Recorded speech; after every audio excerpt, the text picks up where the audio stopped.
Moi, je renvoie ça d'abord à un triangle qui est bien connu, avec les 3 pointes, celle des élus, les élus qui peuvent être ceux d'une commune, d'un département, d'une région, d'une intercommunalité.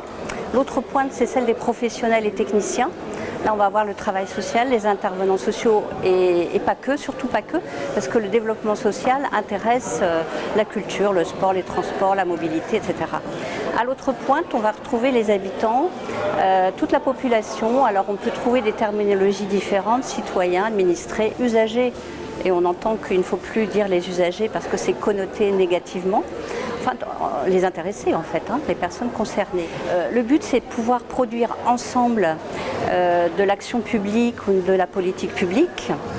Et la difficulté parmi ces 3 acteurs, c'est que les savoirs et les pouvoirs ne sont pas les mêmes et que les temporalités ne sont pas les mêmes, alors que la légitimité de chacun est, je dirais, la même. La transversalité est l'autre terme. Transversalité, c'est quand même sortir des politiques sectorielles, des cloisonnements dont finalement l'usager, entre guillemets, fait les frais sur le terrain, quoi. C'est ça. Il faut mettre en perspective le développement social, parce que c'est une finalité, c'est un horizon, c'est peut-être une utopie, parce que derrière, il y a des valeurs, il y a la citoyenneté, la cohésion sociale et la solidarité.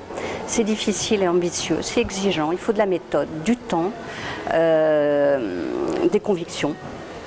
Ça ne se fait pas comme ça du jour au lendemain, mais aussi il ne faut pas se satisfaire d'une étape. Par exemple, on peut travailler énormément le partenariat pour des raisons de cohérence, d'efficacité, d'efficience, c'est l'efficacité moins chère. Et on peut être très satisfait de ça, mais ça ne suffit pas. Parce que si par exemple on n'a pas la participation derrière, eh bien on va produire un cadre encore plus contraignant pour les personnes déjà qui subissent ce cadre. Et ça s'appelle renforcer la domination.